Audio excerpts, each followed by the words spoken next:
Assalamualaikum warahmatullahi wabarakatuh. Alhamdulillah. Asyhadu an la ilaha illallah wa asyhadu anna Muhammadar Rasulullah. Allahumma shalli ala sayyidina Muhammad wa ala ali sayyidina Muhammad. Oke, kita lanjutkan pembahasan ke masalah yang mungkin ini adalah masalah yang paling rumit di persamaan diferensial parsial. Begitu, kita akan membahas metode implisit.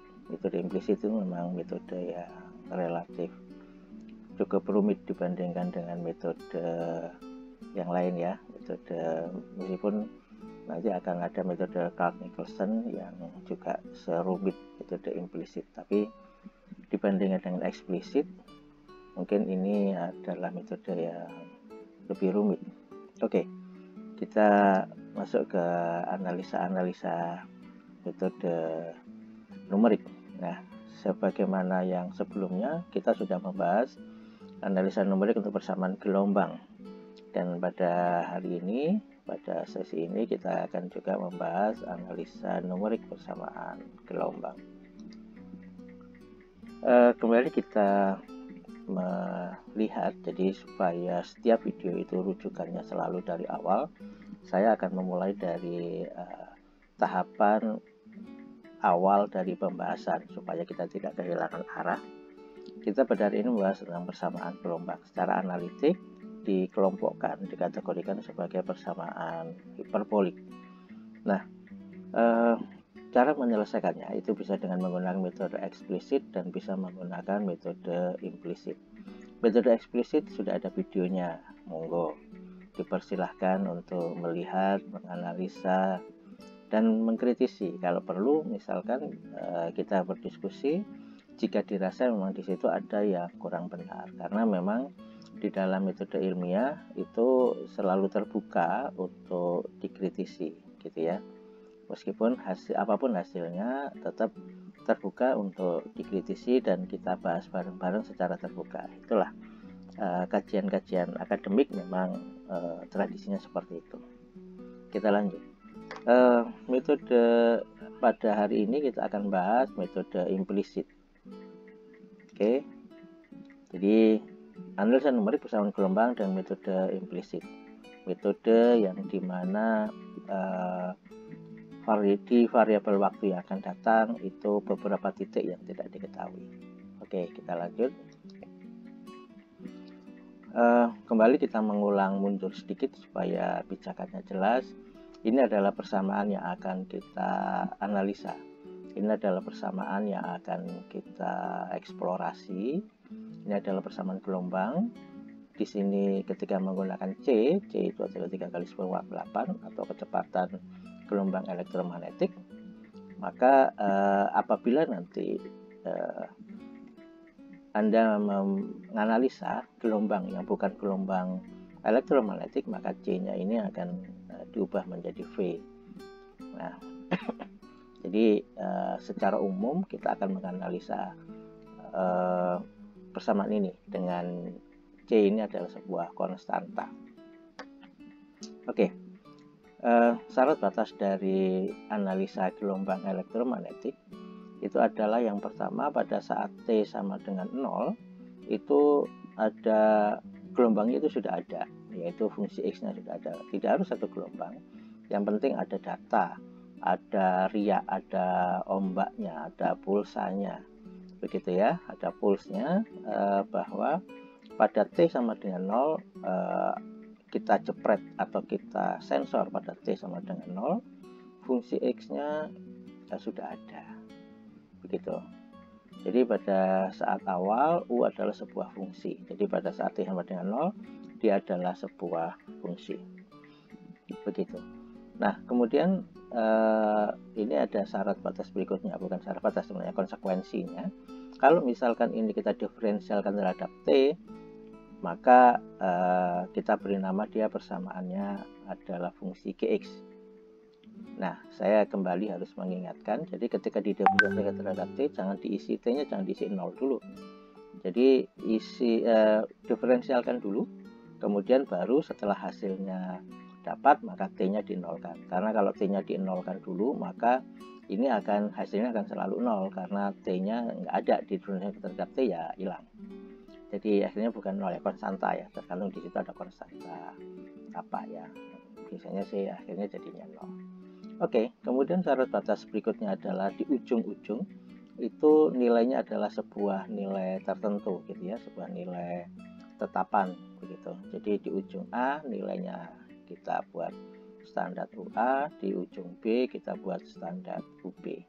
Bagaimana nanti kalau di lapangan ini berbeda? Yuk nanti kita bahas berikutnya. Jadi UA dan UB ini sekarang kita buat konstanta. Nanti mungkin dalam fase berikutnya kita buat kalau misalnya ini juga sebuah fungsi. Nah, itu cukup menarik. Begitu ya. Jadi ada 4 kondisi ini yang akan kita pakai sebagai syarat batas di dalam metode numerik yang akan dianalisa pada hari ini, pada saat ini. Oke, agak berbicara dasar bahwa simbol ini akan selalu kita jadikan filosofi ketika kita menganalisa matematikanya. Jadi kasus fisiknya harus selalu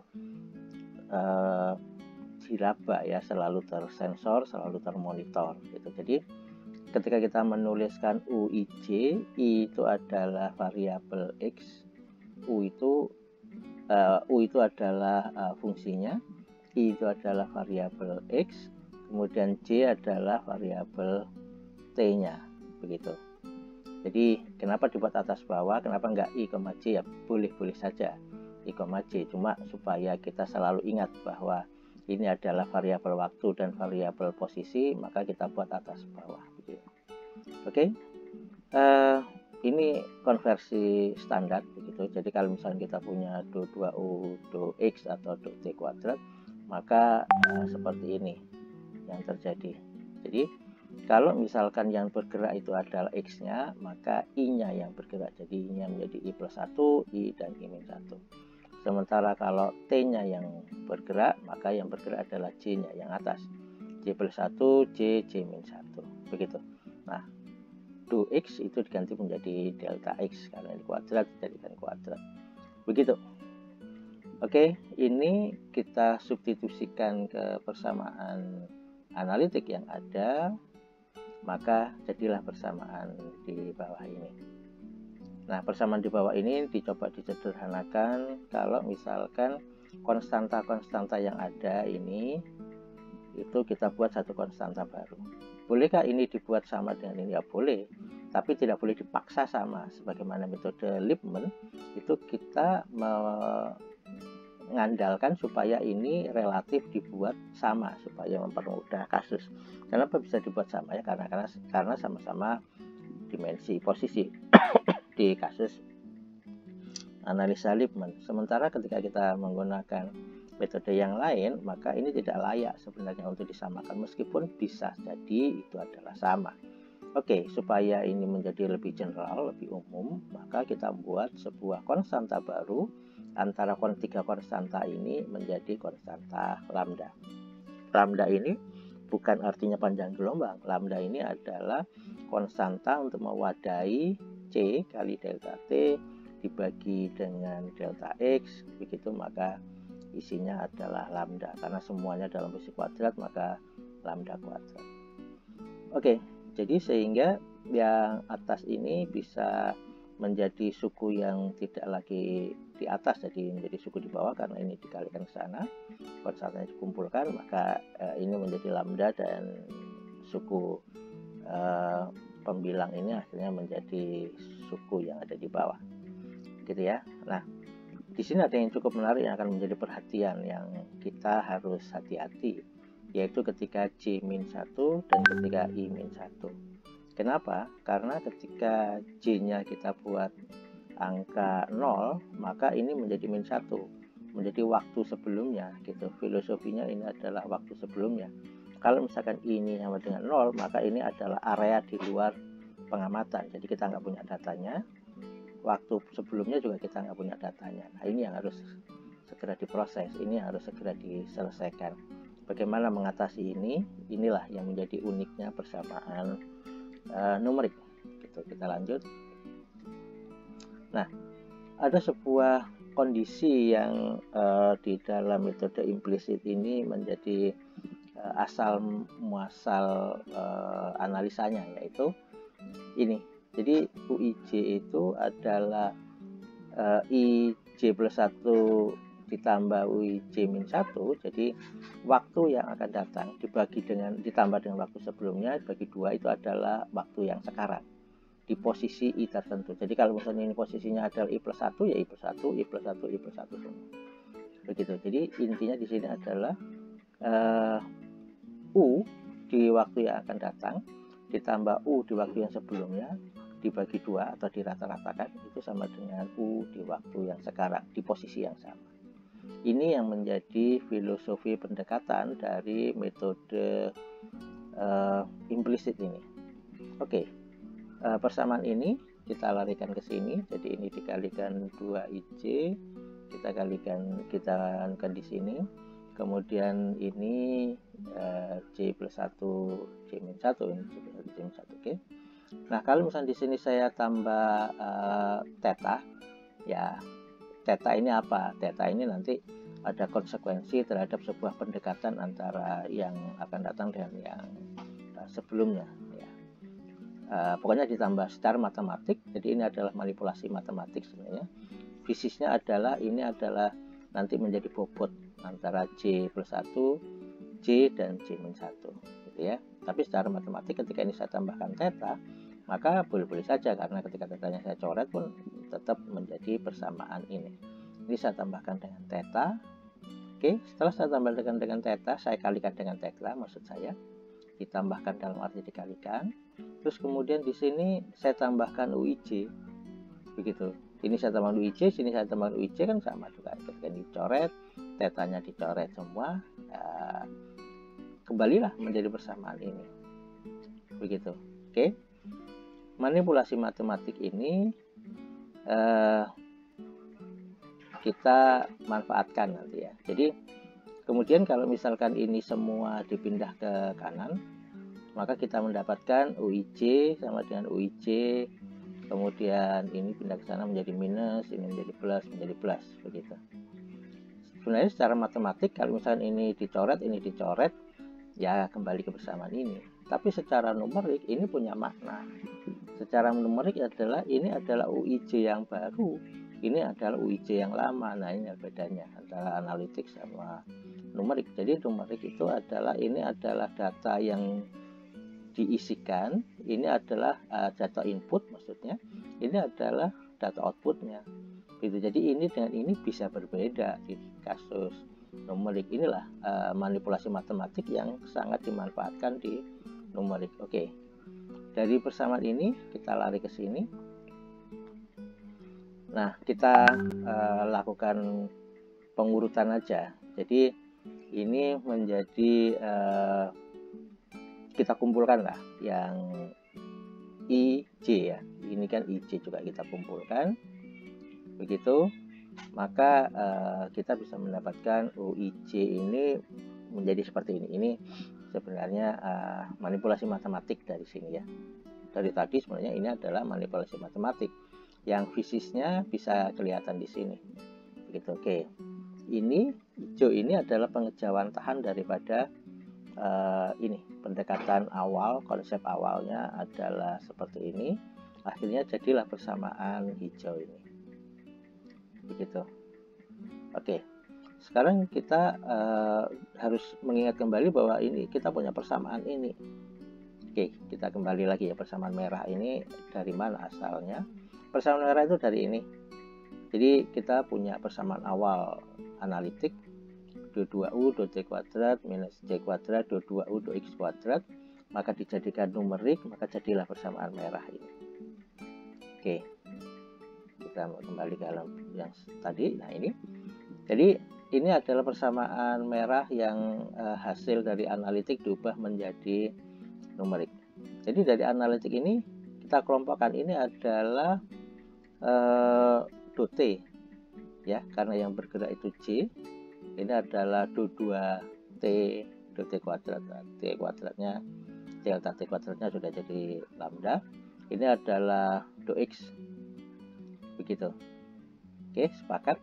Nah, sekarang dengan adanya pendekatan ini, maka di sini kita bisa menuliskan menjadi persamaan hijau ini, gitu.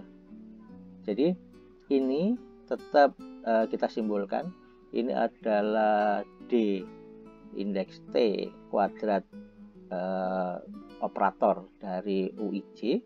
Jadi ketika ini dibongkar, itu dajinya tetap ini. Begitu.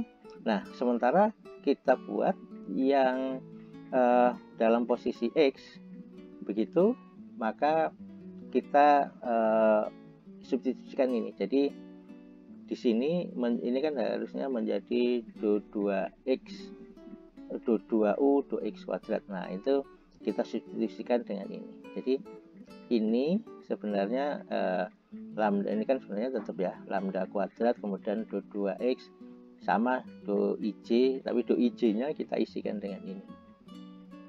Begitu. Jadi ketika ini kita masukkan ke sini, jadi ini sama-sama do ij, begitu, maka ketika do ij-nya kita buat sebuah pendekatan seperti ini, maka ini yang terjadi. Kenapa ini tidak juga diubah menjadi ke sini?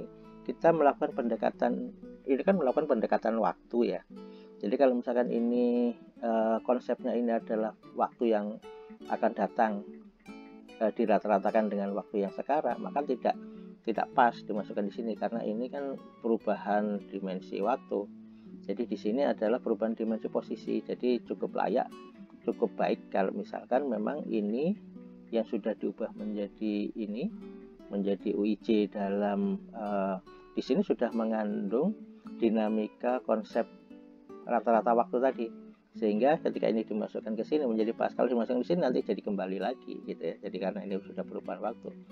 Oke, ini adalah hijau bawah ini adalah dasar bahan baku dari persamaan implisit. Jadi implisit itu ya persamaan hijau ini intinya begitu. Jadi dari persamaan ini, persamaan dasar yang sering kita lihat, persamaan analiti yang sering kita lihat, maka ketika implisit maka jadilah persamaan hijau ini. Begitu. Oke. Pelan-pelan kita akan menyelesaikan ini. Oke, kembali persamaan hijau itu kita tuliskan di sini. Nah, kita bisa sekarang memboboti tetanya. Ketika tetanya adalah setengah, begitu, ketika ini kita masukkan setengah, begitu. Tetanya berapa saja, boleh berapa. Tapi di dalam kasus ini kita akan menyelesaikan metode implisit untuk theta sama dengan setengah. Mungkin kalau di fase yang akan datang kita buat tetanya misalkan berapa, 2/3 atau berapa, nanti akan kita coba lihat hasilnya. Sekarang kita buat tetanya setengah. Ketika tetanya kita buat setengah, maka persamaan ini tetap. Persamaan ini kalau ketika ini dibuat setengah, maka ini menjadi 1 kali 1 0, berarti ini kan enggak, suku ini menjadi hilang, jadi tinggal suku J+1 dan suku J-1. Ini akhirnya menjadi suku J+1 dan J-1. Begitu. Nah, ini sebenarnya adalah JT yang konsep awal gitu ya. Konsep awal ini maksudnya. Nah, di sini. Gitu. Oke. Nah, ini duanya kan juga ada di sini, tengahnya maksudnya. Oke, jadi ketika ini kemudian kita bongkar begitu, ini operator DT ini kita operasikan, maka jadilah persamaan ini.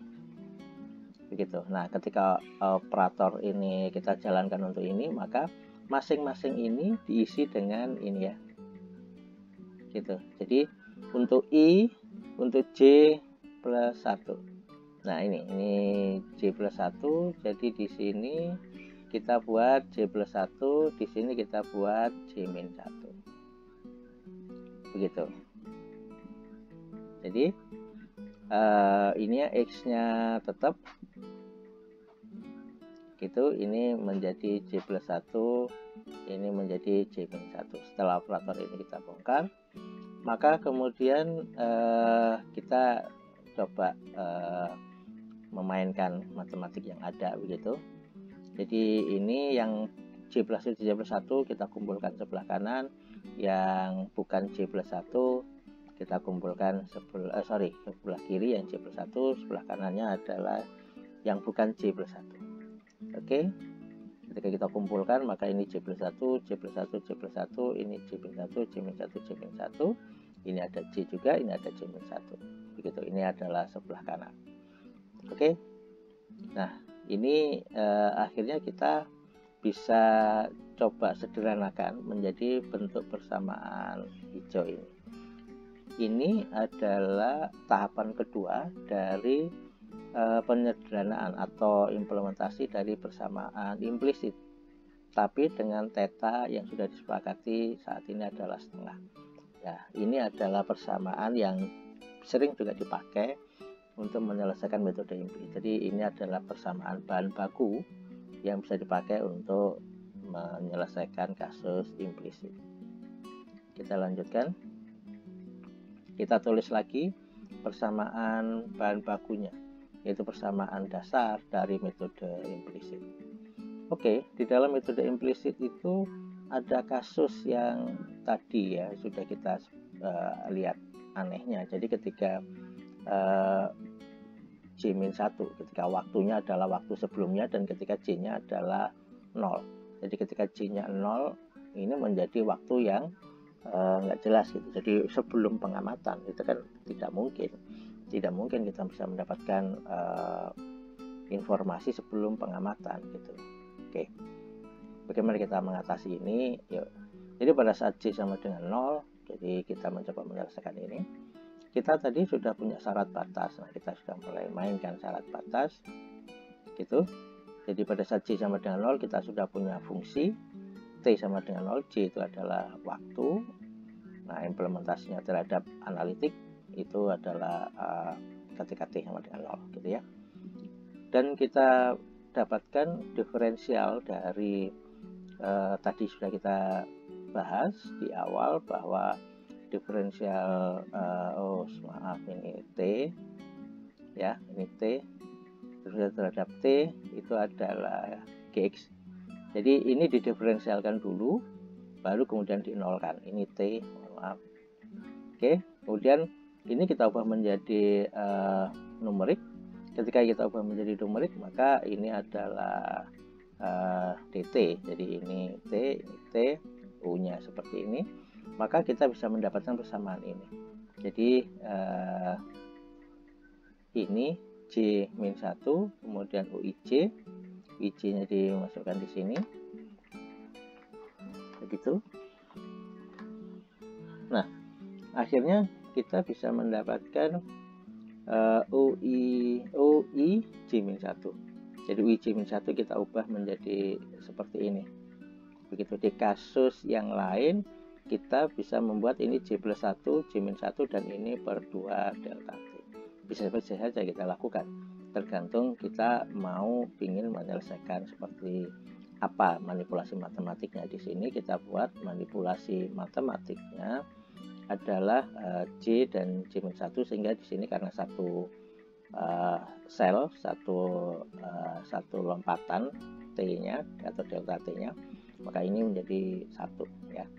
Oke, menjadi seperti ini. Maka persamaan yang tadi ini semua yang mengandung J-1 di sini, ini J-1, nah ini kita lingkari, maka kita isikan dengan yang ada di kotak ini. Kita isikan, maka jadilah yang di sini menjadi satu kotak ini, satu sel, satu kurung kotak. Ini satu kurung kotak juga, satu kurung kotak juga kita masukkan. Nah, kita tahu bahwa setelah kita masukkan, maka lambda kuadrat per 2, ini delta T kali G, ini menjadi setengahnya, ini menjadi 1 minus, ini menjadi minus, begitu ya. Jadi ini menjadi plus ya. ini kan minus gitu, jadi ini karena ini minus dan minus menjadi plus, sementara ini adalah minus minus, maka ini bisa dicoret. Jadi tinggal 1 ini kali ini. Jadi ini dikalikan ini dikalikan ini ya, kita kecilkan. Jadi jadilah persamaan ini yang sebelah kiri tidak ada permasalahan, yang sebelah kanan menjadi oke. Ini kita keluarkan deh, ini kalikan ini gitu ya. Nah sehingga ini dengan ini itu bisa dicoret gitu. Ketika bisa dicoret, maka persamaannya menjadi tinggal yang di bawah ini. Jadi tinggal ada plus delta T kali G. Jadi persamaan yang kiri tadi tetap, persamaan yang konsekuensi UJ-1 telah berubah menjadi konsekuensinya seperti ini ya. Jadi sekarang ketika kita buat J0, jadi aman, J-nya 0 waktu ke 0, waktu pengamatan, nggak ada waktu sebelum pengamatan, J-1-nya nggak ada, jadi ini sudah aman. Oke, kita lanjutkan, ini pada saat J sama dengan 0. Nah, pada saat J sama 0, yang persamaan yang terakhir tadi kita tulis kembali di sini dengan kita rapikan, delta T kali G-nya kita letakkan sebelah kanan gitu. Kasusnya belum selesai. Oke. Kasus berikutnya adalah ketika I-1 gitu. Ketika I-1, bagaimana ketika ini nilainya misalkan 0. Ketika ini 0 berarti kan ini min 1-nya dari mana? U-1 kan berarti posisi di luar U gitu, karena yang bawah itu variabel posisi. Maka kita harus menganalisa sekarang ketika J sama dengan 0, ketika I sama dengan 0, maka kita punya syarat batas tadi. Jadi kapanpun ketika di ujung begitu, apapun ketika di ujung, maka nilainya adalah sebuah nilai konstan UA. Oke, sekarang bukan hanya di ujung, kita cek lagi. Ketika I sama dengan 1, ketika I sama dengan 0 sudah terselesaikan. Ketika I sama dengan 1, maka kita punya persamaan seperti ini. Jadi ketika ini kita ganti I-nya sama dengan 1, berarti ini 0. Nah, jadi ini ya. Nah, persamaan ini perlu kita permudah, persamaan ini perlu kita sederhanakan gitu ya. Jadi yang dikurung ini I0 ini kan kita sudah punya persamaannya ya. Ketika I0 jadi ketika posisi 0, jadi dimanapun kapanpun ini, ketika dia posisinya adalah di A itu ujung kiri, itu adalah artinya U ketika I-nya 0, maka ketika ini dengan syarat batas ini, maka ini bisa diganti dengan langsung diganti dengan UA gitu. Jadi ini langsung diganti dengan UA, ini langsung diganti dengan UA. Karena ini sudah diketahui, jadi suku sebelah kiri adalah suku yang belum kita ketahui, suku sebelah kanan adalah suku yang sudah diketahui. Jadi akhirnya ini dipindah ke sana. Begitu. Jadi pada saat I sama dengan 1 dan pada saat J sama dengan 0, maka kita mendapatkan persamaan seperti ini. Tadi sudah dijadikan 1. Oke, kita analisa berikutnya. Nah, ketika tetap J sama dengan 0, tapi ujung satunya, ketika ujung satunya adalah I ketika sama dengan N, dari ujung awal itu adalah I sama dengan 0, ujung akhir adalah ketika I sama dengan N, maka kita punya syarat batas U di kapanpun gitu, ketika di ujung maka nilainya adalah sebuah konstanta. Jadi ketika ini kita ganti I-nya, kita ganti N-1, kita ganti N-1 dan sebagainya di sini, maka persamaannya menjadi seperti ini. Dan bersama ini kita bisa melihat bahwa ada UN juga. Nah, UN ini kan sudah tertentu. Kita tadi sudah sepakat bahwa yang kiri adalah yang belum kita ketahui, yang kanan adalah yang sudah kita ketahui. Maka ini karena sudah diketahui nilainya, UN-nya adalah UB, maka ujung B, maka kita pindah ke sini. Nah, jadi karena ini maka akhirnya jadilah persamaan ini. Jadi kita punya persamaan umum gitu, dan kita punya persamaan ujung. Nah, ini adalah persamaan ujung. Ini persamaan umum pada saat J sama dengan 0. Ketika J sama dengan 0 dimanapun itu adalah persamaan hijau. Ketika ujung awal persamaan biru. Ketika ujung akhir persamaan merah. Nah, yuk kita satukan. Nah, ketika kita satukan pada saat J sama dengan 0, maka kita punya persamaan biru, bisa persamaan hijau, dan bisa persamaan merah. Persamaan biru itu adalah ujung, saat ujung awal, ini merah ujung akhir, ini adalah semua bias, tergantung biasnya, berapa jumlah bias X ya. Nanti ada bias X dan ada bias T. Ini adalah bias X. Ketika ada bias X, maka ujung hijau ini tergantung dari jumlah biasnya. Oke, jadi kalau misalkan ini ditambahi tambah 0, 0, 0, 0, permainan matematik, kemudian di sebelah kiri tambah 0, sebelah kanan ini tambah 0, dan kemudian yang merah ini sebelah kiri saja yang tambah 0, maka ini bisa dijadikan matrik ini. Jadi matrik ini sebenarnya adalah pengejauhan ini sesuai dengan biasnya. Jadi kita kan tahu bahwa untuk mendapatkan persamaan ini, mendapatkan U yang selanjutnya sejumlah bias, maka harus ada sekian banyak persamaan. Dan kita sudah sepakat bahwa matrik itu adalah proses untuk kita menyelesaikan persamaan simultan. Jadi kalau kita punya persamaan simultan, maka matriks ini jawabannya. Persamaan simultan itu artinya adalah persamaan yang harus diselesaikan secara serempak, gitu ya. Jadi kita nggak bisa mencari U1 dulu, kemudian U di I1 dulu, kemudian mencari I1 kedua dulu, nggak ketemu, karena nggak bisa diproses substitusi. Jadi persamaan ini tidak bisa diselesaikan secara substitusi, maka tidak ada pilihan lain, harus diselesaikan secara matrik atau diselesaikan secara serempak persamaan simultan ini, begitu.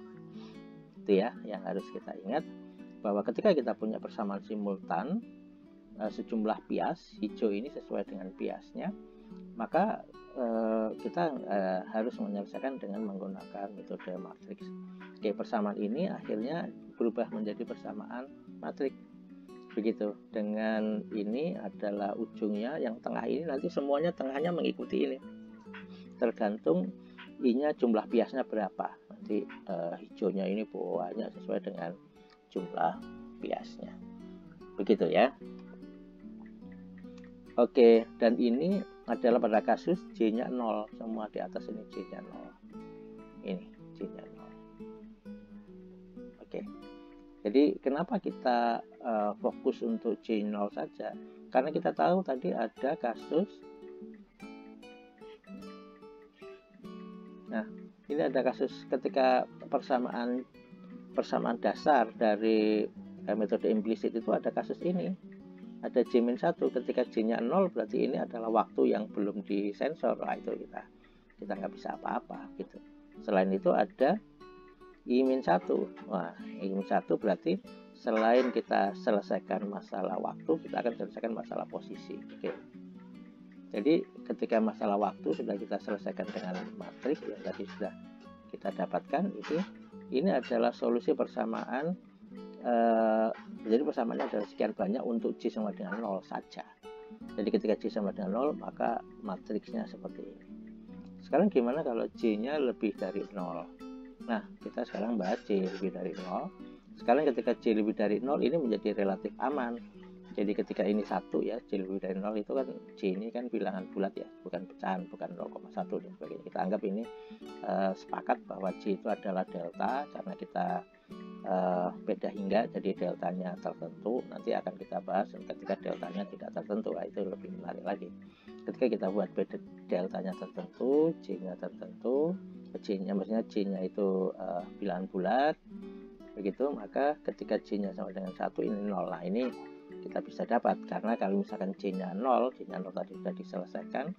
Ketika J lebih dari 0, misalkan 1 dan seterusnya, maka ini bisa diselesaikan sekarang. Ketika ini sudah bisa terselesaikan. Jadi masalah J sudah aman. Begitu sekarang ketika J-nya lebih dari 0. Sekarang yang masih tetap belum aman adalah ketika I-nya sama dengan 0. Oke, ketika I-nya sama dengan 0 sudah bisa terselesaikan. Sekarang ketika I-nya sama dengan 1, bagaimana? Jadi pada saat J lebih besar daripada 0, kita tetap harus menyelesaikan bagaimana kasus I sama dengan 1 dan kasus I sama dengan N-1.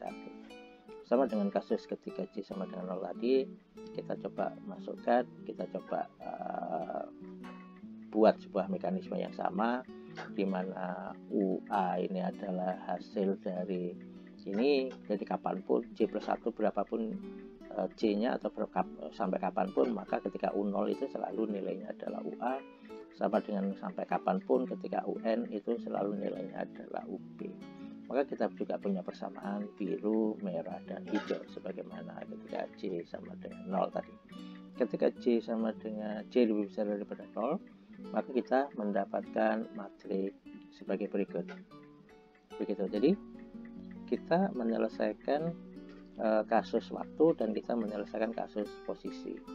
Jadi kita punya dua matriks sekarang. Yuk kita lihat bareng-bareng. Nah, hasilnya kita punya dua matriks seperti ini.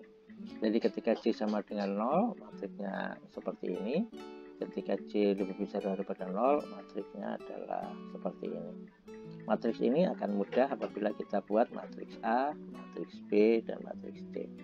Jadi kita buat matriks A, matriks B, dan matriks C. Dimana kita lihat di sini matriks A-nya relatif sama ya. Jadi ketika J sama dengan 0 dan J lebih dari 0, maka matriksnya sama. Begitu. B-nya juga sama, tinggal C-nya yang berbeda. Kalau C di sini ada delta T kali G, sementara di sini nggak ada. Begitu. Jadi ini perbedaannya.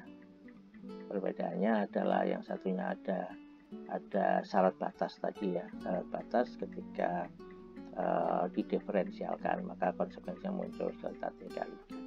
Ini akhirnya menjadi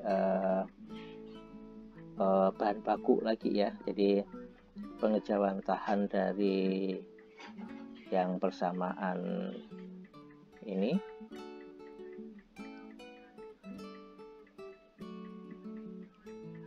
nah, jadi kita runut sebentar sebelum kita masuk ke coding. Nah, tadi kita punya persamaan ini, persamaan analitik. Persamaan analitik ini juga menjadi persamaan numerik, jadilah persamaan merah ini. Kemudian persamaan merah ini dimanipulasi, jadilah persamaan hijau ini. Begitu.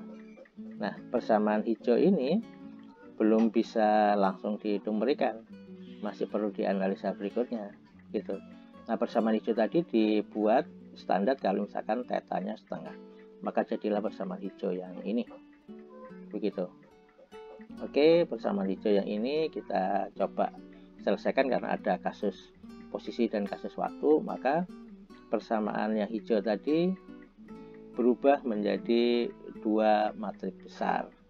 Nah, ini menjadi dua matriks besar. Ini adalah bahan baku dasar. Sekarang kita punya ini yang sudah siap di coding.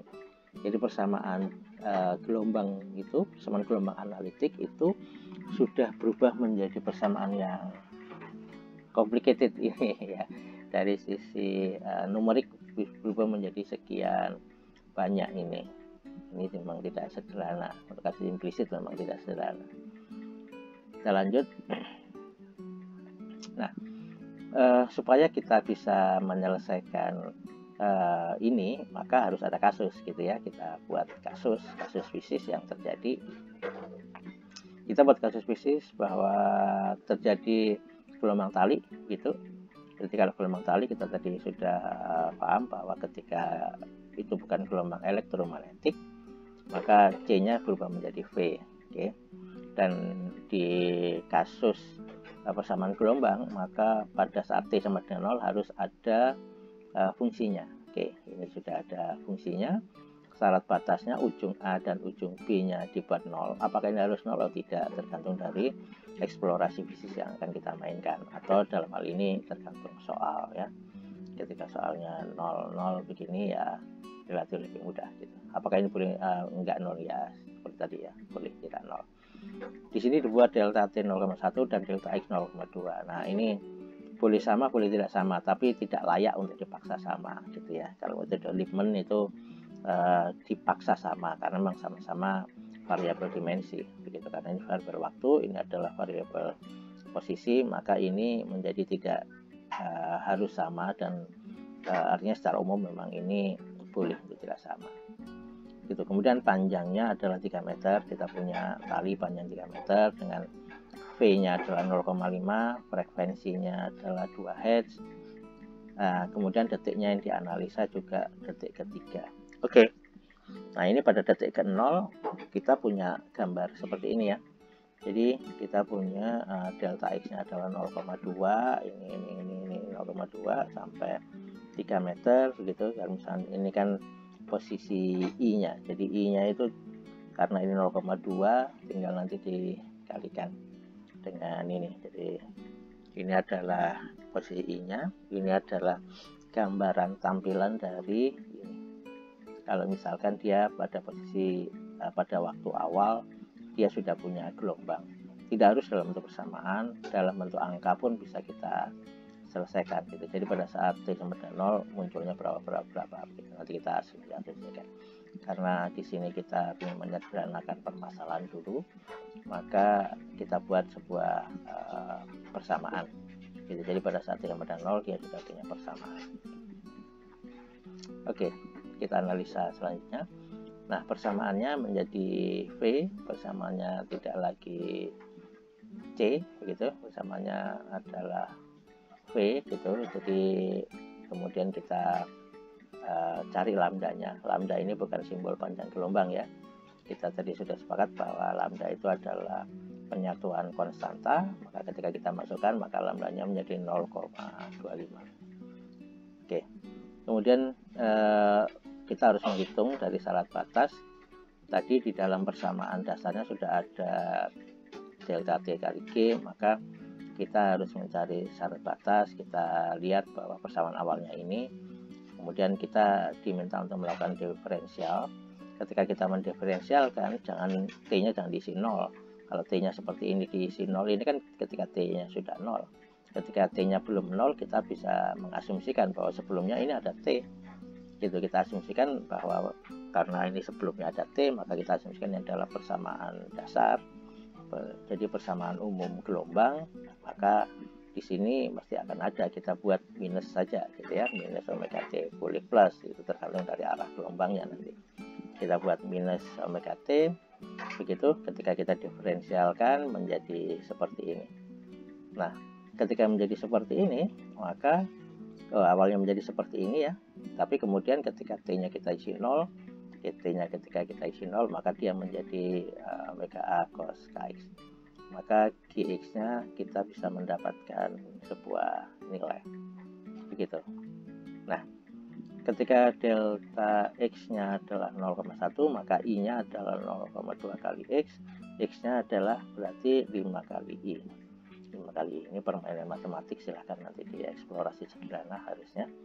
Maka kemudian secara gampangnya, maka GI, G indeks I, boleh kita tulis begitu, maka ini adalah minus omega 5 cos 5 KI gitu.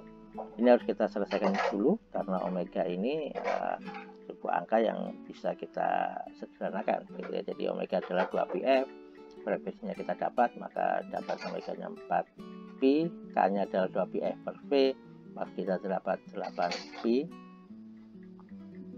begitu. Maka kita bisa mendapatkan jadi nilainya adalah K ini harus sudah kita bongkar, omega nya ini kita bongkar, maka jadilah persamaannya G sama dengan minus 20 pi sekian gitu. Oke, kita lanjutkan. Nah, karena delta X-nya adalah 0,2, maka kita bisa mendapatkan jumlah titiknya adalah sekian, 16 ini ya, karena delta T-nya begini, itu karena panjang talinya kan 3 meter, itu tadi sudah sepakat. Begitu. Kemudian ini waktu awal, Nah, ini adalah ketika C sama dengan 0, kita istilahkan dengan setelah awal. Nah, ini waktu awal. Jadi ketika pengukuran awal itu gelombangnya adalah seperti ini. Ketika pengukuran detik selanjutnya, maka persamaan matrik ini yang akan dimainkan. Begitu, untuk mencari U pada selanjutnya, maka kita menggunakan kaidah standar B sama dengan A inverse kali C. Begitu. Oke. Nah, ketika kita mencari U selanjutnya setelah U awal tadi ini, artinya C ini C sama dengan 0, ini ketika C sama dengan lebih besar daripada 0, maka kita punya persamaan ini. Jadi dua gambar ini menjadi cikal bakal dari analisa coding ya. Ini adalah bahan bakunya yang sudah disesuaikan dengan persamaan, disesuaikan dengan kasus, disesuaikan dengan eksplorasi, disesuaikan dengan soal. Gitu, oke. Nah, kita sudah mulai masuk ke coding. Jadi ketika coding, maka seperti biasa kita akan membersihkan layar, begitu. CLC clear all, membersihkan layar supaya kita pastikan bahwa angka-angka yang muncul adalah angka-angka yang benar-benar dari hitungan kita. Kemudian kita memasukkan syarat batas. Nah, dimasukkan syarat batas ini, kenapa ini 16? Karena jumlah biasnya ini ya. Jadi ini bisa kita buat persamaan sebenarnya, tapi oke, untuk mempermudah, tapi supaya yang mereview video ini paham bahwa N16 ini karena memang jumlahnya ini 16 gitu ya. Kemudian ujung A dan ujung B kita beri istilah ujung A ujung B, itu adalah ini ujung A ujung B yang nilainya di soal, atau kita anggap soal itu adalah eksplorasi. Di kasus eksplorasi itu nilainya 0, lambdanya 0,25 begitu. Ini adalah hasil dari hitungan begitu. Kemudian kita punya biasnya adalah bias T, jadi T akhirnya adalah 3 detik ini dibagi dengan delta, maka jumlah biasnya sekitar 30-an ya, karena delta T-nya 0,1 begitu. Oke, kemudian kita membuat matriks U. Matriks U ini adalah matriks yang isinya nanti adalah bagaimana perubahan U di posisi dan waktu. Jadi barisnya itu adalah posisi, kemudian kolomnya adalah waktu. Jadi ini adalah waktu pertama, waktu kedua, waktu ketiga, waktu keempat, waktu kelima, waktu keenam, dan seterusnya, tergantung dari berapa kita akan menghentikan di detik ke berapa. Begitu. Jadi ini semua disimpan di dalam sebuah matriks namanya matriks U. Begitu ya. Nah, ini sebenarnya adalah kasus syarat batas. Di sini maka nilainya sesuai dengan ini sebenarnya ya. Jadi nilainya 0 karena memang sesuai dengan kasus eksplorasi atau soal, nilainya 0. Kita masuk untuk U untuk titik awal ya. Kita tadi sudah sepakat U di awal, jadi eksplorasi awal kita sudah mendapatkan nilai U, maka kita harus codingkan U ketika jadi I itu di posisi manapun, jadi ke bawah itu adalah posisi, yang ke sana adalah waktu, maka ini adalah ke kolom pertama. U dari kolom pertama adalah mengikuti persamaan ini. Begitu persamaan ini, maka rumusnya adalah 5 kali sin 2pi x, ini sesuai dengan soal, sesuai dengan kasus eksplorasi. Begitu. Nah, ini x-nya naik setiap delta x. Begitu, mulai dari 0, itu akhirnya kita mendapatkan satu kolom U yang nilainya adalah sesuai dengan yang sudah disyarat bataskan. Oke. Kemudian kita harus menghitung nilai A. A ini dihitung berdasarkan matriks seperti ini.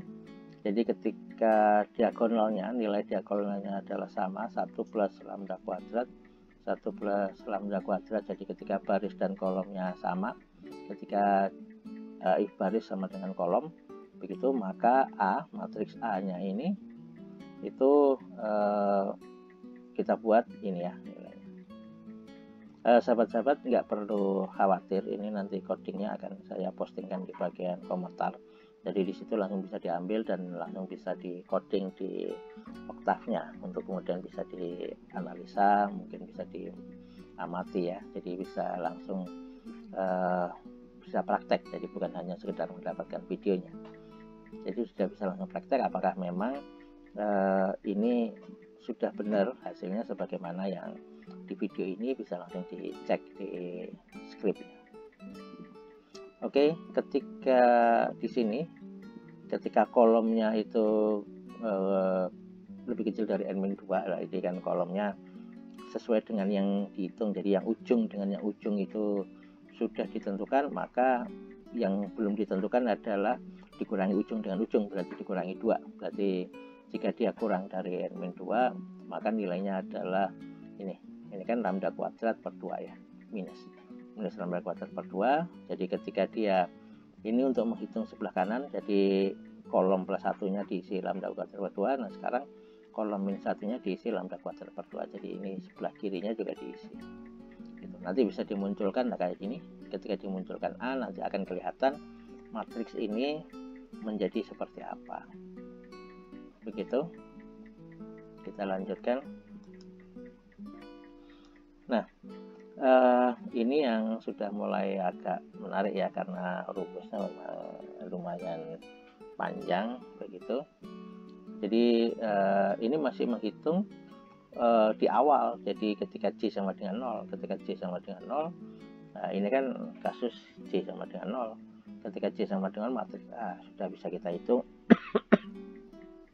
Matriks B nya nanti kita cari.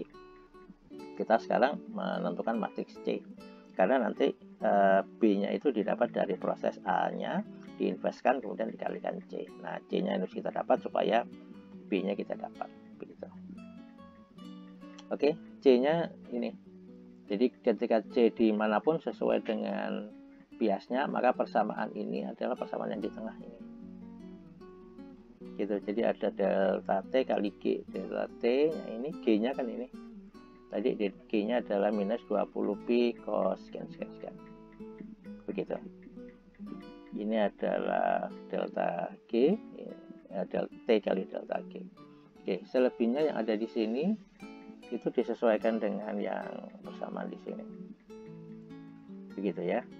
Ini memang yang cukup unik, yang cukup harus diplototin dengan hati-hati, itu adalah indeksnya ini ya. Karena di matriks itu di program di Octave tidak ada indeks 0. Jadi sementara di sini ada indeks 0, maka ini harus diubah menjadi indeks 1. Jangan keliru, termasuk juga dengan I. Ini tidak ada nilai indeks 0 di matriks, harus mulai dari indeks 1. Nah, ini harus hati-hati.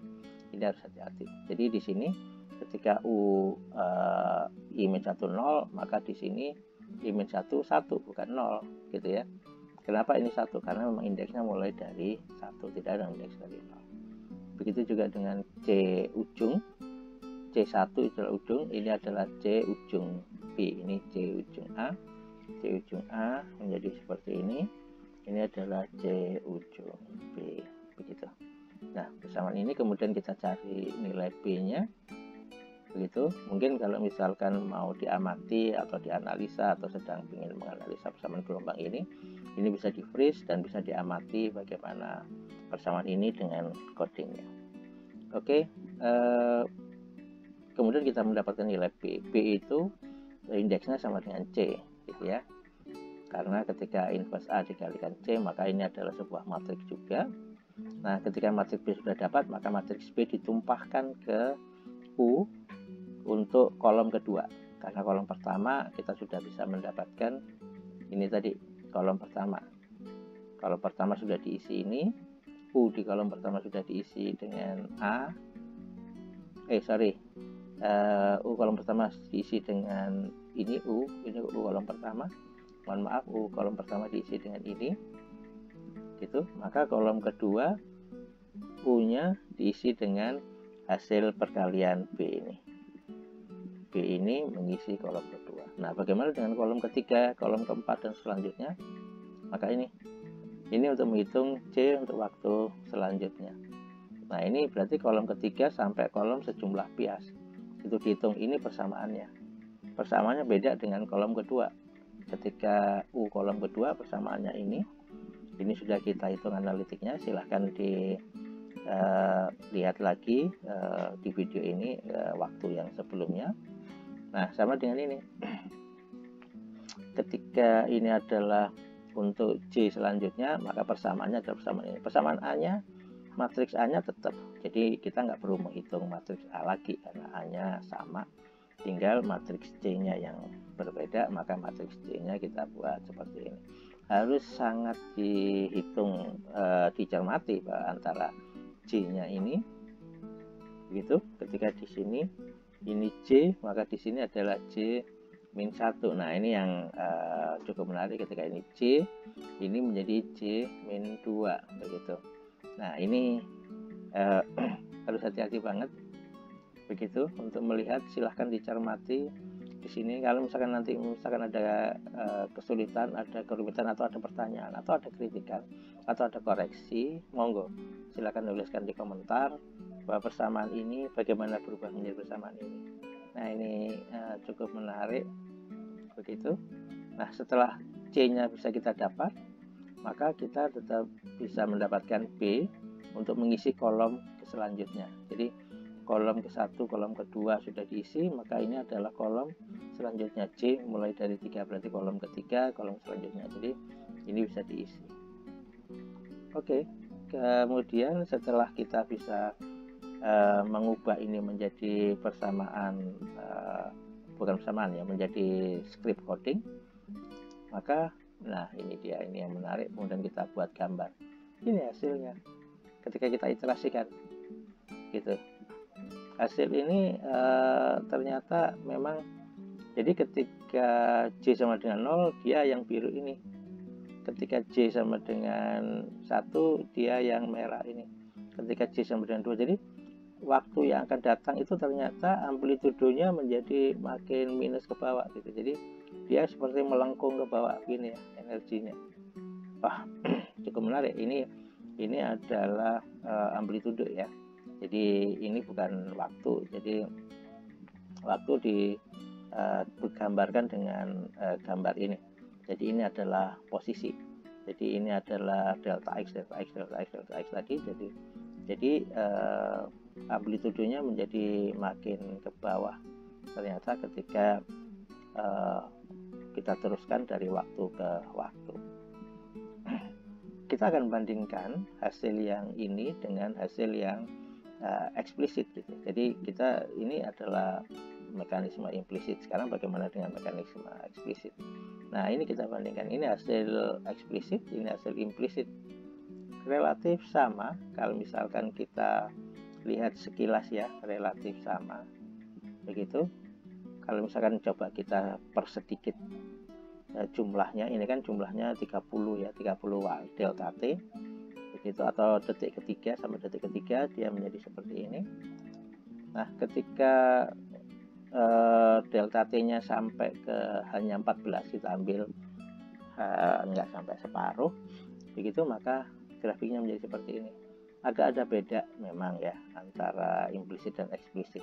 Secara umum memang akan menjadi pola kurva yang seperti ini. Memang harusnya secara umum implisit dan eksplisit sama. Cuma bagaimana nilai-nilai sensitivitasnya itu yang akan berubah. Kita coba persedikit lagi. Nah, ketika kita ambil berapa nih? 1, 2, 3, 4. Jadi ketika kita ambil 4, jadi ini adalah gambar awal ketika sama dengan 0 gitu. Nah, ini yang tadi kita juga dapatkan. Ini soal yang sama, kasus yang sama antara implisit dan eksplisit, begitu.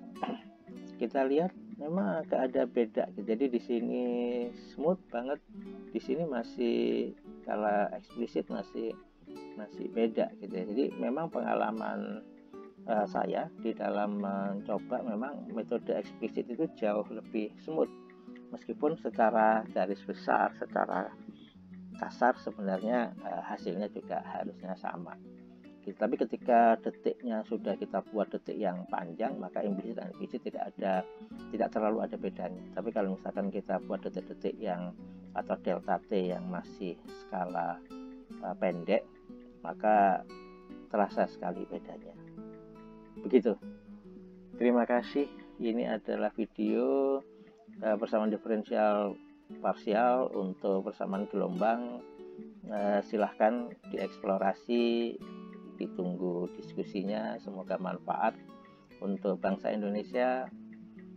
Sekali lagi, terima kasih. Wassalamualaikum warahmatullahi wabarakatuh.